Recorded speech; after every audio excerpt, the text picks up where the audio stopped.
JC. We'll get into his Twitter issues in just a minute, but we're here to in our weekly spot on Float with Crosstalk to destroy atheism, as we always do. So I'm gonna get started now. I'm gonna bring in Rob. Rob, first off, tell us what happened with Twitter and where people can find you now. You're muted. You're on mute, Rob. You're on mute. Your mic is muted.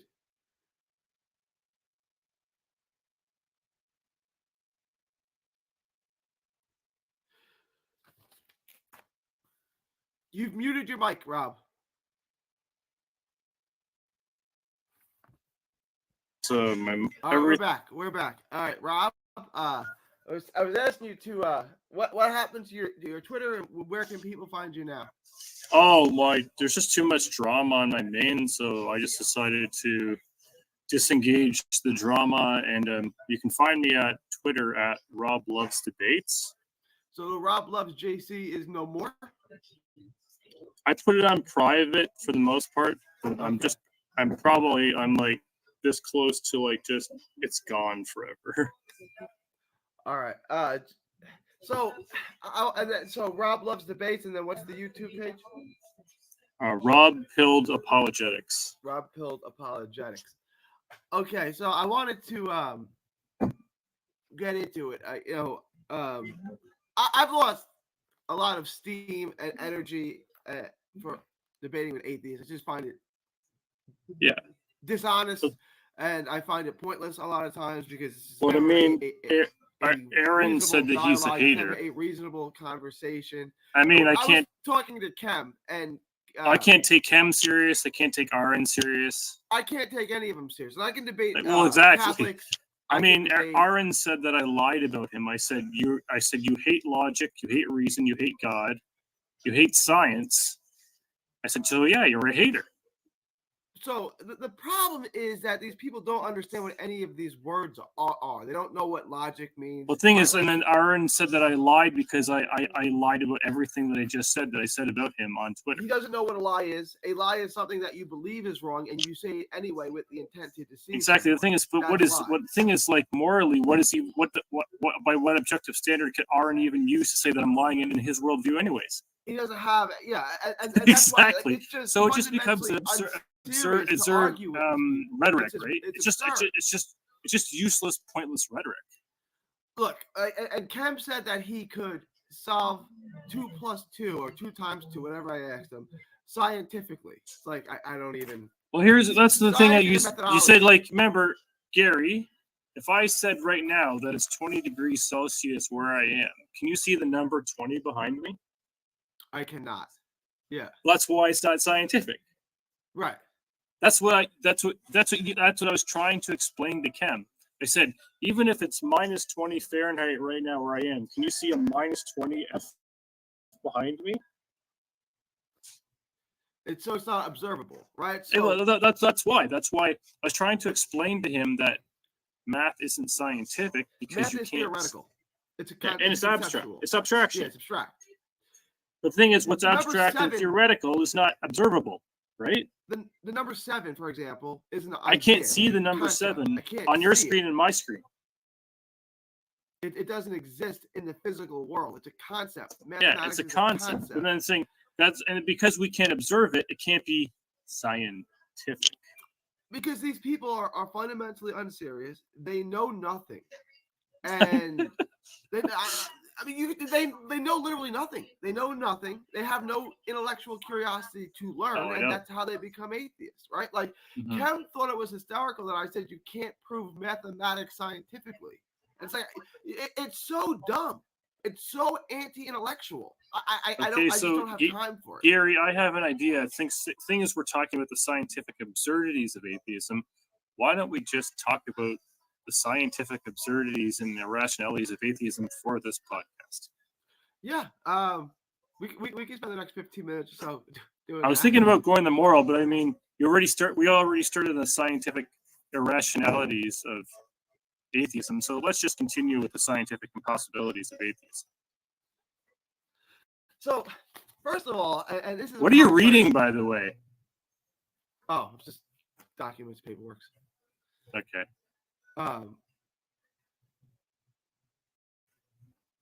The what am I trying to say?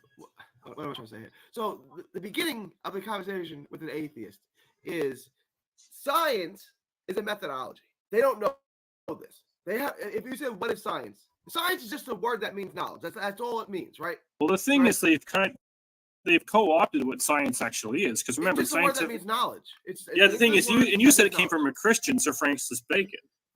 The scientific method, right? So when you say science. The scientific method deals with three things, Gary. What you can observe, we can test, and repeat. So if you have observable, testable, repeatable results, then you have science. Here's the thing. Has anyone observed no God? Has anyone observed any of these things? Life coming from non-life, a monkey turning into a person, or my favorite one, Gary, abiogenesis. Organic matter from non-organic matter. Have you ever observed non-organic matter turning into organic matter ever? These are falsifiable religious beliefs. These have nothing to do with science, right? Like science is a methodology based on observation. You got something on your arm. Observable, then it's not scientific. And they don't understand that because they don't actually like. You think Aaron Ra has any idea what the steps of the scientific method are? He has no clue. He has no clue. You think he doesn't want to know? Like you said, he has no intellectual curiosity. The lack of intellectual curiosity always leads to atheism. Always. It's just it's an anti-intellectual position where they don't want to. It's anti-intellectualism, anti-science, anti-reason, anti-logic, anti-morals. It's anti-everything sensible. Right. We're nonsensical people. Aaron Ra. These are people with a 95 to 105 IQ who tops. Tops. Like that's what we're looking at here. So just the average idiot. And I'm not trying to disparage the average idiot. I know. Right? But these are people who can be people can be led astray. And I mean 90% of people will just follow the leader, right? And that's what you have here. And they can't. I've never once had a conversation with an atheist, and I've talked to thousands of them, where they will even attempt to defend their position because they can't. And remember, you said the one word. Just say one word. Explain. Explain what you mean by that. They can. They can't. They can't do it, man. Like that's why I said the reason that atheists spend all of their energy attacking theists is because they know they have no foundation to stand on. They know it. They know it. We know it. They know that we know it, but they act like we don't know it, but we know it. Like I said, these are mid IQ people, and they think I know they're mental. I don't mean to disparage them either, but like they're mental midgets, really. But they have no interest, right? Like they like their porno, they like their X-Men pictures, their video games. Yeah, and they think that they think that their X-Men are like the reality. They think they're X-Men because they're so obsessed with they're just basement dwelling video game porn addicts. Like how much intellectual can we expect any intellectual curiosity from a porn and video game addict who's sitting in their mama's basement? I mean, come on. Have you? I want you to think of this. Like everyone knows an atheist, right?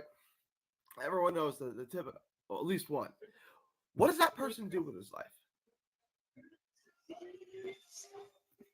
I don't know. He's just in his basement, and he makes memes that make no sense, right? Yeah, that's what he does. These are not. What did Kem say? Kem said it would be in humanity's best interest to kill God. Who cares who cares? Why would humanity's best interest matter? If humans are just evolving, the thing is, this is according to Kem, who doesn't think that God exists because he doesn't think there's evidence. Yeah. He thinks that it would be in humanity's best interest to kill a being he believes that there is lack of evidence for. Humans are just evolved pond scum on a purposeless spinning ball, correct? Who cares? Why would it matter what's in their best interest? They're no different than any other species, right? They're no different than ants or killing me is about as useful as swatting a fly. Right? Yeah, I'm just a mosquito. Genocide, they seem to have an issue with genocide, but it's no different than swatting a fly in their worldview because there's but wouldn't genocide be good for wouldn't genocide be great for natural selection though? I tell you what they would have to argue is great for natural selection. It would be, right, if you got down to Yeah, it, I but, mean, like, I would think that like a global genocide, whether it's like a flood, or maybe it's like a would more be or more amazing. localized Disease and genocide, like famine would be like a great for fire natural or selection. some sort of neurological disease that wipes out like 1 million people. That would be good for natural selection, wouldn't That it? would be amazing. It would be the best thing. Yeah. That would be a good thing in their worldview, right? Like COVID is a home run. It eliminates old people and sick people. Yeah, I mean, like, So you take more resources. wouldn't from- COVID and the psychological like fallout of COVID and all that COVID's a crap home that run. came, That's a wouldn't that be grand great slam for that. natural selection? It's awesome. It's exactly the old, those that can't, the old people and the sick people died, and there's more resources. For And that's where the argument falls apart. Is that, well, here's the thing, Gary. If it's good for natural selection, then it can't be good for the humanity of the whole. But if it's good for the humanity of the whole, then God can't be evil. So, like, it's like what we're doing is we're pairing the law of non-contradiction again. Either God is evil or natural selection is good, but it can't be both. Right. Because But then, evil can't exist because in these things are going to come up again. We're breaking the law of non-contradiction. So if God is either good or natural selection is great, but they both can't be equally true at the same time. Right, and natural selection can't be good or bad because there can't be good or bad.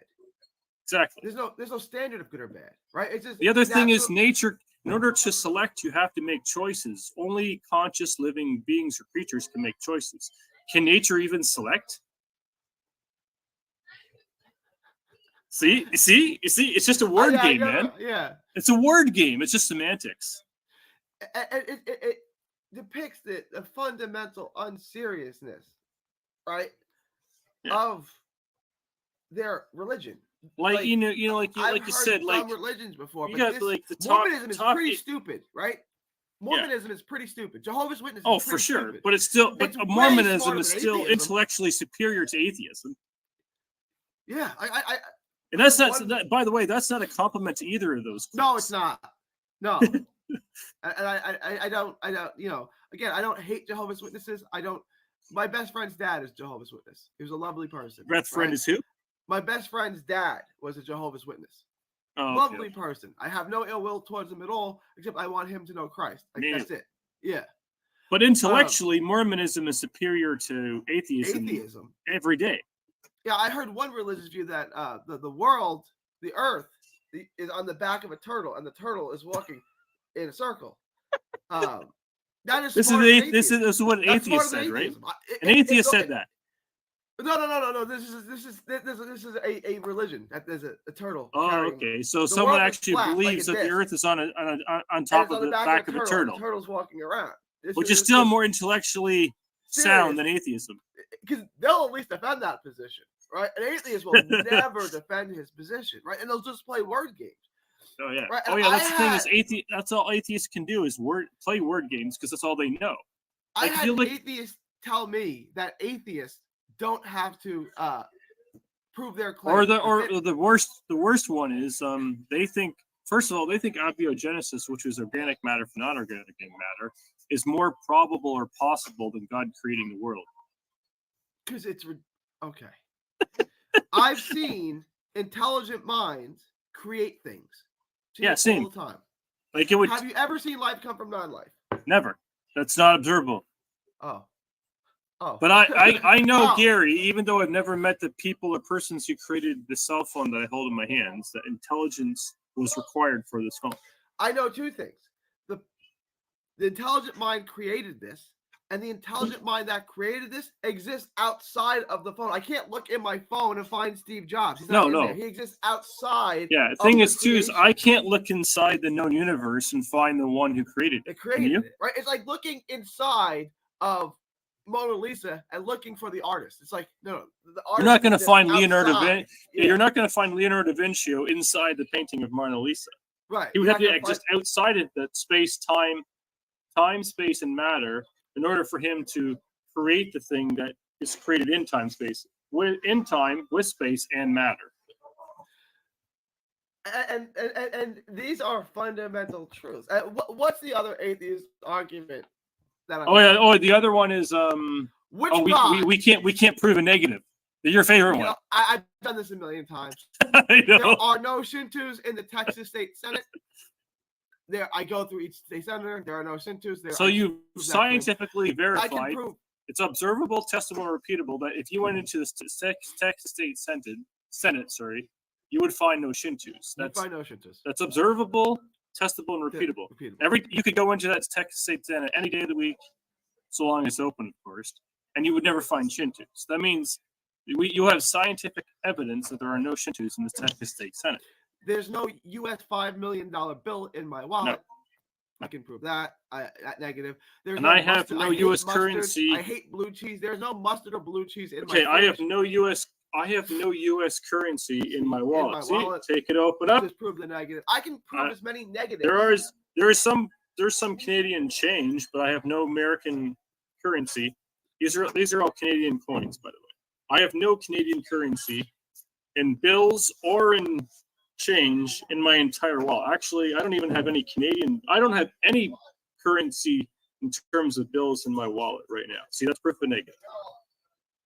And then I was talking with Cam on Twitter, and I said, well, they also hear or the other one. I lack a belief.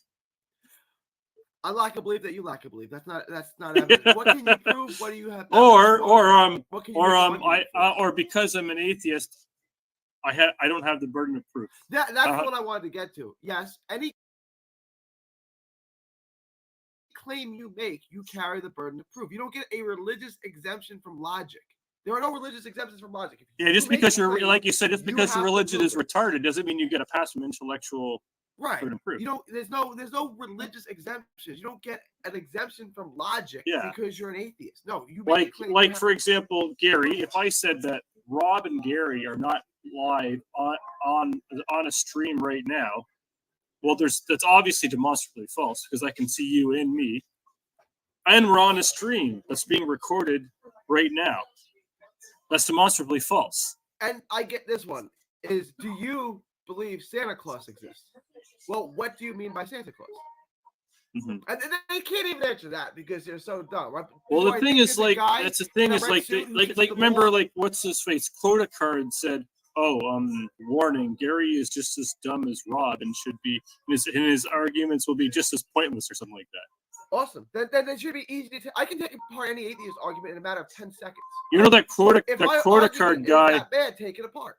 Yeah, that quota card guy has been trolling me and another guy on Twitter for like months now. If my argument is that bad. I mean, that quota cards guy's got, I think, maybe IQ of 50 or 60 tops on a good day. If my argument is that bad, just take it apart. Yeah, I mean, I think you said, "Oh, awesome argument, bro," something like that. Yeah, awesome argument. And then you said, "Let's see what I have to deal awesome with." Argument. Yeah, now that we're done with that, take my argument apart. Yeah. And they can't. I mean, so then it's a meme, right? Then it's slavery in the Bible, right? And it's just like. Yeah, but then the thing is, that's not science. But that's the moral argument, a scientific one. The thing is, the thing is, here's the thing. By what ultimate or objective standard can that quota card guy, as an atheist, say that slavery is immoral? There's nothing, right? But they have, like you said, they have no intellectual curiosity at all. Curiosity. You're dealing with intellectual babies, right? I don't know. I mean, like I said, like I don't mean this disparagingly either, but like honestly, talking to atheists, I feel like I'm holding the hand of a small child, like a toddler. Like I have to explain everything to them. And, by the way, if you run into that wall, you can't see it, but if you run into that wall, it's probably gonna hurt. Oh, by the way, there is a God, and you know there's a God because Romans 1 says you know that there is a God. What are you doing? You're suppressing the truth in unrighteousness. Like you said, it's like you said before. The fundamentally unserious people, and atheism sets you up to say things you know aren't true. I had this conversation with Cam the other day, maybe 2 days ago. And he was saying those are assumptions. I said, no, those are observations, right? And I said, what did Kem say? Kem said, like, the conclusions I made about atheists were assumptions. I said, no, they're not assumptions. They're observations, right? Right. That's a completely different thing. And And I said, if they're observable, then they're in the realm of science. Olympic sprinters are fast people. Yeah, that's NBA observable. players That's scientific. NBA players are tall people. Oh, that's right. That's observable. Right, but then I said the average person in America is somewhere between 5'9" and 5'10". The average human being is about 5'7". That's male or female. Yeah, I mean, I'm 6'2", but I'm not American. Yeah, and the average person is 5'7", male or female. Yeah, average adult male is 5'10". Between 5'9" and 5'10", right? Yeah. So I said to him, the average NBA player is 6'6". Is that tall? Yeah, that makes sense. He couldn't answer because his religion stops him from observing. Like it's not an assumption that NBA players. But here's another NBA players are tall. The average. Here's another thing, Gary. If Kem doesn't know it himself, he feels like you're being disparaging. If he doesn't know it. If I come off as mentally superior, it's because I am. I don't know how to. If Kobe Bryant comes off as a better. Yeah, I mean that's why. I remember when you said it. You said about sigma males over alpha males. You said, sigma males. And I don't know what.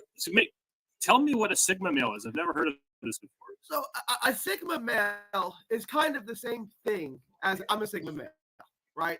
And a lot of times the thing is, it's like, why is that more superior than an alpha male? Because I am an alpha male. Because sigma males don't care what other people think of them. Where alpha males are. Okay, alpha males do. That they're the leader of the pack. The sigma male doesn't care. Okay, so a sigma male would be almost like an alpha male, except that he doesn't care what other people think. He's more introverted, and so let me get you a formal definition of a sigma male, so it'll make more sense. Perfect. I'm probably not giving you because people like thing is I'm an alpha male and I don't usually care what other people think. Don't you? Probably a sigma male. Pardon? Okay, so the way it's called a lone wolf, right? A sigma male is that Latin, by the way? Sigma is Greek. Oh, Greek. Okay. Well, there's a lot of overlap between Greek and Latin. A sigma male is an internet slang and pseudoscientific term used most often to describe archetypes of a male who is a lone wolf. The name is the product of a message board in 2010s. That term has gained widespread. Let me see description. Sigma males are lone wolves, respected for their abilities and down-to-earth confidence. Sigmas are as successful and commanding as alpha males, but more independent and introverted. Social statuses don't matter to them, and they prefer to operate autonomously on their own terms. So, whereas an alpha male is trying to impress the pack, the sigma male is the lone wolf. The sigma male is the wolf that goes on by himself and says, I'm going to do my own thing. Well, the alpha male is trying to impress the pack, trying to show the pack that they're the leader of the pack. Does that make sense? Rob? Right. Yeah. So that makes sense. I mean, I've never heard the term sigma male. Yeah, this is not alpha, but there's gamma, there's gamma, there's. No, the worst has got to be beta males. Beta males are worse. No, there's beta. There's worse. Beta male is bad. What is it? Omega male and gamma male. Yeah, I mean. Anyway, so I want to get back to atheism, though, man. Yeah. So scientific absurdities. So, Gary, why do you think I'm going to play the devil's advocate? I'm going to be the atheist idiot, okay? Gary, and why do you think that abiogenesis is absurd? Because it's demonstrably true that life comes from non-life. Life can never come from non-life. If I have something in the corner there, and even having something in the corner there. But Gary, I have not observed life coming from. I have not observed life coming from life at the beginning. Have you? Have I observed life coming from life? That's your question? At the beginning, like I wasn't there at the beginning of time when life was formed or created. So how can I know that what you're saying is demonstrably true, as you said? It logically follows. It logically follows. Life, from what's observable, life only comes from life, right? Time so we impossible okay. things So possible. Oh, so what you're saying, Gary, is that we know that life comes from life because that's what we've always observed. That's what's observable, testable, and verifiable, and Right. falsifiable. So even though we don't observe the uncause first cause, we can deduce that the uncause first cause created all life because life always No, we comes can from observe life. life coming from non-life. We can observe. No. We What I'm sorry, saying we can is observe life coming from life. I'm sorry. We can observe life right. coming Wait. What we can't observe is the uncause first cause. If you want to observe something that has happened in the past, right? You can't observe it anymore, but we can still observe Yeah, life I coming agree. from I life. agree with that. But here's the problem: I cannot observe the uncause first cause, Okay. known as God. I cannot observe God. What do you mean by God? The immaterial, spaceless, timeless being. And you can't observe him. Why? I cannot observe God with my five senses.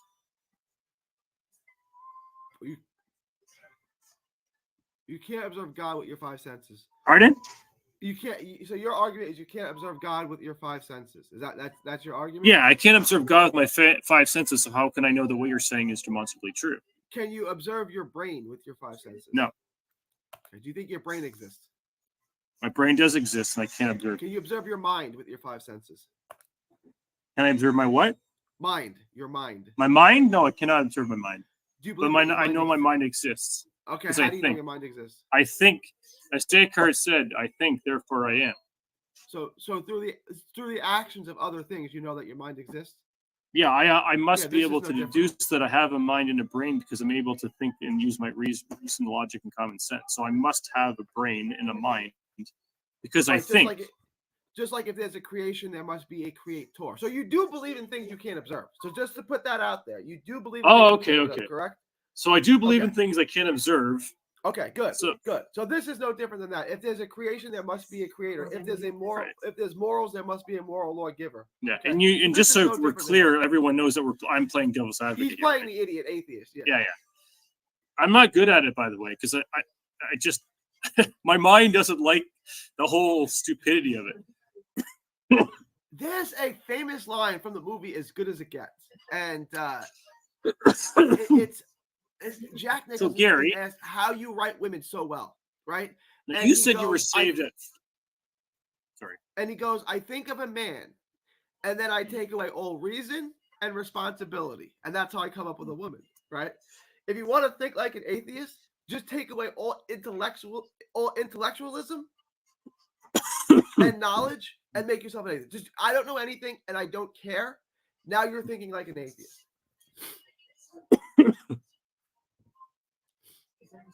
Go ahead, Rob. So I think, Gary, that like I said, I've never in my entire life, I've never had the thought there is no God. That thought has never crossed my mind. There's been times where I've been disobedient to God, where I've been disappointed myself with my disobedience in relation to how it affected my relationship with God. I've disappointed myself in how I've interacted with people in line and in life. And I've been disappointed other people with how they treated me. But in my entire life, I've never had the thought that God has disappointed me. I've never had the thought that there is no God. And I've never had the thought that God doesn't love me. Agreed. Those three thoughts have never crossed my mind once in my life. Ever. The last one, that God doesn't love me. I think I agree with that. The other two for sure, right? I remember being a kid, 8, 9 years old, and I didn't grow up in a Christian family. My parents had. So did you grow up Protestant or Catholic? Like, what was the common belief system from your parents? Secular. Okay. Just so like people. So like the whole naturalist Darwinian evolution. Yeah. I mean, I don't. You said in grade 9 that you were already questioning the circular reasoning of your teacher. Because it was retarded. That's why. Yeah. But that didn't come from home. That just came from listening to the lecture in class, right? Like, this is nonsense. This is absolute ninth grade. Miss Poggio's class. It's absolute nonsense. And then I'm calling this out, and then like she's confused, like she had never thought of it before. And she goes, "No, this is right." And I'm like, and But I was never an atheist. Like, because that's No, just, I mean, no. I might as well have been. I guess practically I was living as if there was no God, but I never, like, atheists will get this. Like, everyone's an atheist until someone lies to them and tells them there's God. No, I remember being a little kid and no one ever told me there was a God. And I remember praying to God as a little 8, 9-year-old kid. I remember this firsthand. Like, that's not true. They say this, and I'll ask them to prove that claim. That everyone So Gary, here I have 3 questions. Maybe you can help me out here. And then we're gonna wrap it up. But yes, go ahead. I'm not playing devil's advocate. These are actually 3 questions that I really want to hear. I know like some like Kem or Aaron actually answer. So one is, why would you ever think that abiogenesis is remotely scientifically possible? And like, what possible universe would that be? Well, scientifically, it's not possible. It's their religion. Yeah. It's the foundation of their religion. Okay, here's another question. Why would you think that macroevolution is scientifically possible? Well, it has to be, right? The answer is it has to be, right? In order for my religion to be true, it has to be. So so this is circular reasoning, because in order for you to be an atheist, you have to assume macroevolution was never been observed as true. And that means you have to allow for the possibility of abiogenesis, which is scientifically impossible and logically absurd. And then they'll say, "No, Rob, I just lack a belief." Right? And it's like, well, I lack a belief in abiogenesis. I lack a belief in abiogenesis and macroevolution atheism. So what does it even mean? I lack a belief that you lack a belief. So where are we at now? Basically, we can't know anything.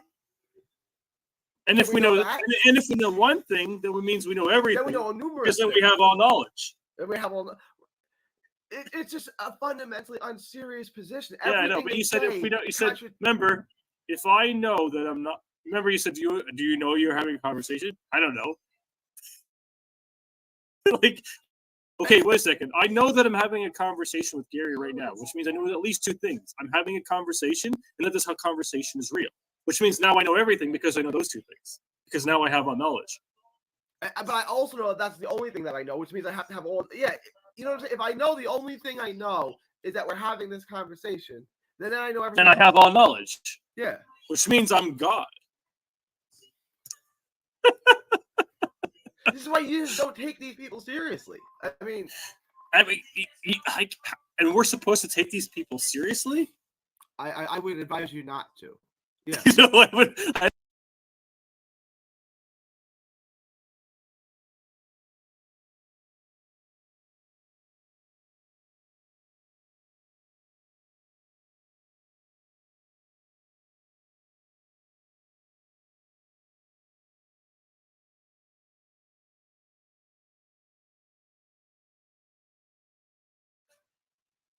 We are here. I am joined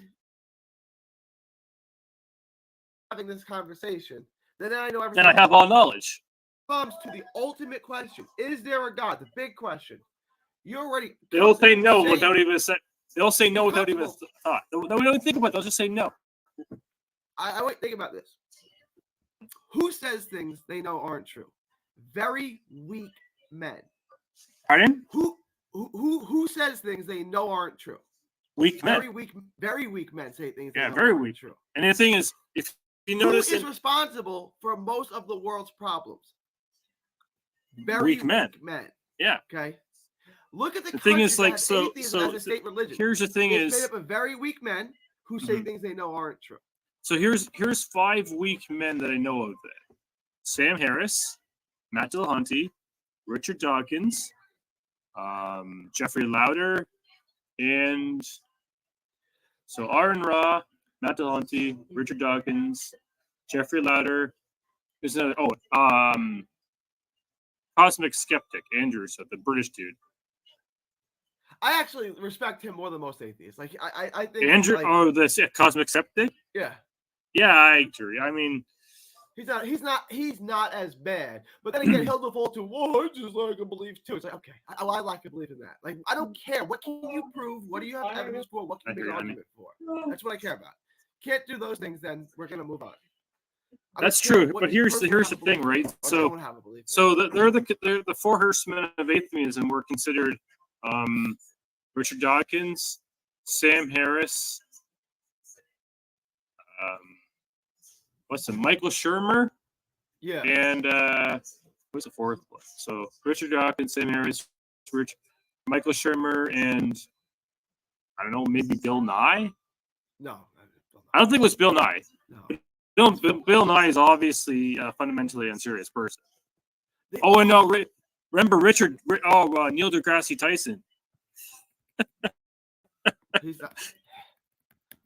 Like, these are all fundamentally unserious people, but these are the people that are propped up in the political arena as being like. Daniel Dennett is the fourth one.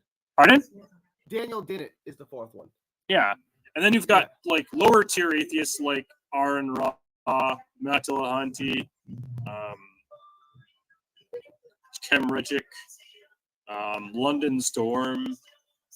But by the way, London Storm is debating me on Modern Day Debate Channel on May 11th. There you go. All right, we're already 35 minutes and we do have to wrap this up. Rob? We got to wrap it up. Okay, how about we wrap it up by the 40-minute mark? Sound good? Oh, we gotta wrap it up.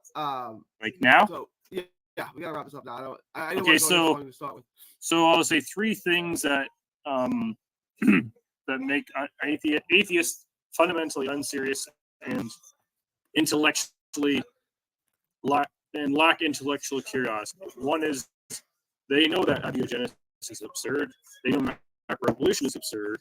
Because they know that abiogenesis and macroevolution is absurd, they know that atheism is equally as absurd as those two things. So atheism is absurd, macroevolution is absurd, and abiogenesis is absurd.